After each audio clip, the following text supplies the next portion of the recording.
everyone, and welcome back to another episode of the Globe Interview Series. I'm your host, Sunlight, and today I'm delighted to welcome onto the show Omar Yehia, partner at C Squared Ventures. So, hey Omar, how are you? Excellent, thanks for having me. Amazing, it's a pleasure. So let's jump right into things. The Globe mobile app is now live on the Apple App Store. Trade anytime, anywhere, with any asset as collateral. Stay connected with all your positions on the go. Globe, exchange everything, now even easier. Can you tell us about yourself and your journey into crypto VCs? Absolutely. It started way back when I was first involved individually in crypto, and this was around 2016. I was at Princeton at the time, and crypto was sort of forced onto me. It was hard to miss. The ICO scene was pretty big at the time over there. Proximity to New York obviously helped as well. A lot of the co-founders and founders of companies that you'll know today actually came out of there. Arvid Schrum is a good example, Blockstack, and a few others. So I was sort of casually around at the time. After I finished, I was more professionally involved. I joined another fund over there. I concentrated mainly on research and due diligence. That's how I really got into the professional sort of money management, capital allocation business. At that fund in particular, we sort of did everything. We did liquid trading, growth stage, early stage venture. And the early stage part of the book was what really excited me, because it reflected a lot of what I was hoping to get out of academia. And that was the sort of research-driven decision-making, and then how you can sort of be at the state of the edge of technology, but then also be able to really allocate capital towards technologies that will sort of come into fruition many years ahead. In academia, there's less incentive to do so. And when I found that I could sort of do that in crypto, I was very excited about it. My background was in applied maths, and while I wasn't directly related to stuff that you did in crypto, being scientifically minded, I think, was very helpful, particularly on the due diligence side, but then also trying to understand the trajectory of certain technologies. We at the fund, we have very specific biases on the certain types of technologies that we think are going to work, and ones that perhaps might not be fruitful, even though there's some attention to them today. And I think my background helped a lot with that as well. Yeah, that's amazing. Would you say it's typical of VCs to have a kind of maths background? No, and I think it might be a problem moving forward. Obviously, you don't have to be schooled in maths or really anything in particular. Your education is sort of up to you. But what we have seen, and this is true of other verticals as well, not just crypto, but what we've seen is a sort of very basic or lack of very basic understanding of principles, how these networks operate, what it means for validators in the network to achieve consensus, how do people communicate with each other, what are the costs to doing so, why certain trade-offs are made. If you look at smart contract platforms, Ethereum being a very good example, there are very, very explicit trade-offs that are done at the base level, and they're done for a reason. And if you don't understand those reasons, it's hard for you to imagine the set of constraints that will ultimately guide what kind of products that you can build on these sort of networks. Other networks make other trade-offs. Solana, for example, Avalanche, they have fundamentally different trade-offs, and they're designed to do very different things. And if you don't understand at the base layer why these things are designed the way they are, you will find yourself undergoing very fantastical thinking, and you might be disappointed, which is okay on a personal level. That's sort of the journey to learn. But when you are in charge of capital, when investors entrust you with money, you have to be very careful, and your decisions have to be based on very quantitative information. And I see no other way to do this but to be very familiar with the technology, at least from a first principles level. You can have people at different parts of the market sort of work out some of the details, but you have to be able to speak the sort of the language, the lingua franca. And the example I always give is that of, which is actually, it bears very close resemblance, is Formula One. If you've ever seen those races, Formula One is interesting because it's a very specific environment. There's certain tracks that you have to go through. The vehicles that you drive have to meet very certain specifications. The technology that's used is very particular. And you're told as a team, here's $150 million or something like that. And you're supposed to allocate it towards getting the best driver, making the best car, having the best support staff. And if you don't know how an engine works, your life is going to be very difficult, or at least your results are going to be very inconsistent. So I just don't see any other way around. That's amazing, thank you. Yeah. So let's talk about C Squared now. So could you tell us about the core values? Absolutely. At the firm, the primary objective is to invest in early stage companies that work in or that are related to digital assets, the new financial railways that we think the digital world is going to be built on. We are trying to allocate capital towards. In doing so, we think our core alignment comes with working very closely with founders, and that's on the business side, on the technical side. And our values are such that we think it's extremely important for the firm to be an extension of the teams that we work with. So a big part of how we assess the types of teams that we work with is whether we can complement their set of skills. There are plenty of teams out there that are excellent, but that we may not necessarily be involved with only because we don't see ourselves as a useful extension of that team. But the ones that we do, we typically are. And so we like to think like founders in many ways. We're very diligent, we're very prudent, both in the way we allocate capital and also the types of individuals that we choose to work and associate with. So I think at the heart of it, we like to think of ourselves as founders. And so we share the same sort of core values. Now, the slight diversion is not only do we have to think as founders, we also have to think of ourselves as capital allocators. And so we have a set of constraints that certain founders may not necessarily have. And that is our fiduciaries, our investors. So while as individuals, we might have our biases towards what we think the world should be, what kind of primitives should exist, how the world should operate, we make the very clear distinction between what we like the world to be and what we see the world as, or what it's going to become. And so we never let our wants and desires as individuals influence our ability to allocate capital. That's amazing, thanks. So talking more about what kind of companies you invest in. So you're the research partner, right? And also kind of, the money man. So how do you determine which companies to take further and, actually invest in? Sure.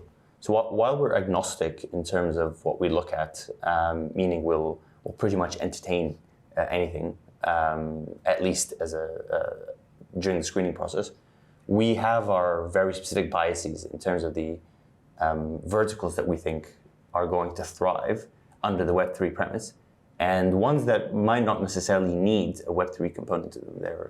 Web2 has given us, pretty much everything we have today, including all of the equipment that we're using, including the facilities that we have, or we're sitting in right now. So we think there are certain aspects of society that are going to benefit greatly from Web3, and one's not so much. The digitization of everything we think is inevitable, but to the extent that that touches crypto or Web3, we think is sort of limited, and it has to be.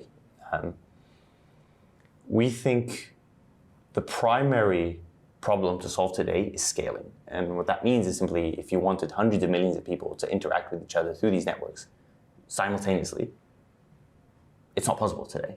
So there need to be a set of primitives which are being built, some more useful than others, that will enable this. So the first thing that we look at is how do we invest in these scaling primitives? So once that's the case, there's really only 3 types of basic interactions that people are going to do on these networks, from which there's a lot of other derivative applications, some of which we're interested in, including digital experiences, gaming, infrastructure, that sort of stuff. But these 3 functions we classify as the following. communications, so the ability for people to communicate with each other securely and privately, the ability for people to pay each other, and the ability for people to participate in capital markets. And what that means is typically swapping assets and borrowing and lending, sort of money markets. These are the core primitives that underlie the space, and we think can be completely revolutionized using cryptography and then adding an incentive layer, which is sort of what Web3 promises, to facilitate these core types of financial transactions. Now, if we after this, if we go to a pub and I buy sort of a set of drinks, and you say, let me pay you some of those drinks, we're not going to use a Web3 native primitive. You're probably going to use PayPal or something or Venmo or something of the sort. And we're going to communicate with each other using Telegram or Signal or some of those types of applications. Again, not primitive. And then if I decide to take a cab back home, I'm probably going to use my credit card. So payments, communication, and money markets, all of which today, even though we are sort of Web3 native, or we'd like to think of ourselves as Web3 native users, we won't be using that technology. So right off the bat, we can see that there's a sort of core need for these types of primitives to be built. Amazing. So you identify problems first and then try to solve it? That's right. That's right. We always think about the problem first. Many times you'll find people focusing on the solution. I think the problem is much more important. Once you have the problem in mind, you can go scour for solutions. In fact, part of what we think is useful in terms of our strategy is that we have very specific problems in mind, and then we look for problems or protocols or companies that solve these problems. And that guides our diligence process, but also guides our overarching investment thesis. If you don't know what you're looking for, if you sort of walk into a library and you don't know what kind of books you're looking for, you'll be spending a lot of time in the library. So instead, we sort of go in and we look at the glossary, or we look at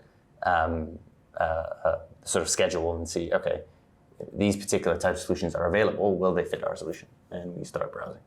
That's amazing. I like your library analogy. So what sets C Squared apart from other crypto VCs? So again, there are many diligent and clever operators in the space. I think what differentiates us is our ability to do very deep technical due diligence, which we take very seriously, and our ability to work very well with founders. We've worked with plenty of founders in the past, and they've all, or almost all of them, will probably report very positive experiences. We are fundamentally motivated to make our founders succeed. Our timelines vary depending on the investment, and we recognize that we are not necessarily the best to help the founders at all stages of the company. That's sort of a fundamental limitation. We're an early stage fund, which means we operate under certain constraints, and we don't think it's a useful idea to go up to founders and say, hey, we'll help you with literally everything you need, in your entire life up to retirement. We don't think that's possible or even honest to sort of say this. So instead, we focus on getting the founders and their companies, their businesses, from 0 to 1. When they're ready to go to market, when they're ready to really drive revenue, achieve profitability, and then try and scale to become $1 billion, or $10 billion, or $100 billion business, then we think, while we might be useful, there might be others who can do the job better. So we really focus on the early stage side. So coupled with our sort of technical prowess and our liking to founders, we think that sort of differentiates us. Amazing. That's really interesting. You say that you kind of, the vibe I'm getting is that you send them on their way after setting them up for success, right? So do you have any plans in place for these companies after C Squared? Absolutely. I mean, the way venture capital is structured, you have funds that invest early stage, funds that invest sort of late stage, growth stage, and then ultimately, at least in the traditional space, these companies can become public, and they can list their equity somewhere, and then they can deal with enormous funds that have hundreds of billions of dollars under management that can provide a very different set of functions than we necessarily can. So typically the route is as following. Once you've achieved some sort of product market fit, some sort of viability, you're really starting to drive revenues, we start helping you find partners in this space that are really going to help you develop the business line and take it from small profitability or barely just breaking even to really start making it into a money-making machine. And by virtue of our background, we've worked with everyone in the space, and we know lots of people from outside the space as well, who are also very good operators. So this would be the time to really bridge from an early stage company to becoming like a sort of money machine. Amazing, thank you. So have you seen any trends lately that you think will be the next big thing in Web3? I think the ones I've mentioned before, because of A, the promise of cryptography and an incentive layer added to that, and B, because of the lack of those printers today, the ones that I mentioned particularly, communication, capital markets, and payments, I think all three are very interesting. The ability for people to operate as individuals on the internet in a way that's fundamentally private, that doesn't exist today at all. You essentially forego all levels of privacy by virtue of first of all, by virtue of existing. Essentially, when you attest to the state that you are an individual, they need certain parameters, and those parameters typically follow you and are known to most people at all times. Cryptography promises us a way of existing on the internet without ever revealing to anyone who we are, which may or may not be useful depending on the application. But then also your ability to operate at a global scale but maintain local privacy, I think is very, very important. So that, coupled with the application that we mentioned before, communication, payments, capital markets, we think will usher a new era in how people transact with each other and how people go on their daily lives. Amazing. Yeah, so actually, let's talk about the market at the moment. So obviously with everything that's happening, it's quite a difficult time at the moment. So how is C-Square dealing with everything, and how does it change, well, how has it changed how you're operating? To answer the latter, fundamentally nothing has changed about the way we operate. We are capital allocators, and we have capital, and our mandate is to find excellent companies in the space that are going to return a reasonable multiple on the capital.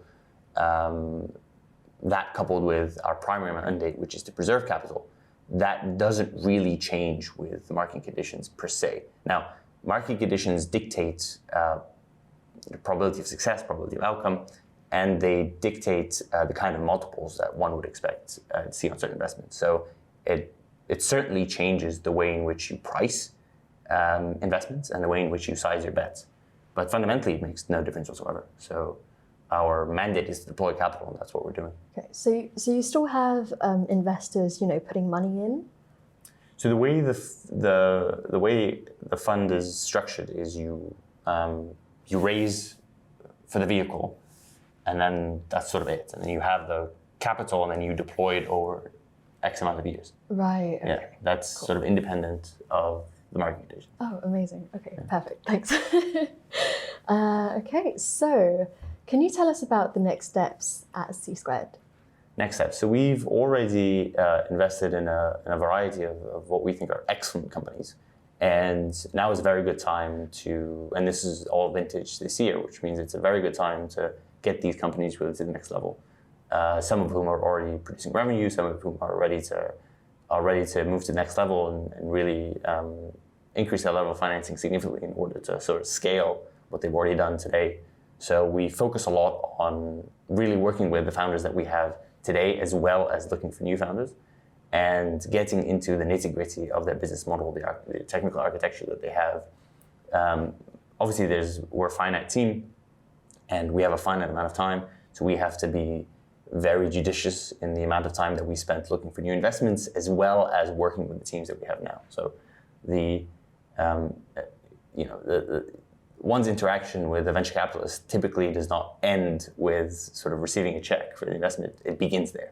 So we spend a lot of time working with our investments, and now we're really focusing on getting our sort of first cohort of investments that we've done, really getting them to either to market or to profitability or so on. Amazing. Actually, just to touch more upon what you just said about it doesn't just end with getting a check. So what kind of support do you offer? So again, we work very closely on the technical side. So we invest in companies that are pre-seed, so that typically means before the product is even ready. Working with them on the technical solution, how to design a business model around it, how to get to users, what kind of market you should be targeting, how you ultimately reduce costs. I mean, startups typically, especially on the early stage side, costs are it's a very, very fluid parameter. So you have to be very careful that the business model that you're imagining or the product that you're imagining, while in principle sounds good or in theory sounds good, in practice you want to make sure that it's actually a profitable enterprise. So we think a lot about that as well. Hiring is extremely important. I cannot emphasize this enough. The first set of employees or co-founders or whomever at a startup are extremely important. It's probably the most important decision you make in the life of a startup, is who you get on board for the first few months or first year or whatever. So we spend a lot of time with our founders thinking about who would be beneficial, and that's where our network becomes very valuable, because we typically have access to people that sometimes may not have even heard of. And we sort of our role is to sit sort of at the center of that network and facilitate that sort of mobility of labor.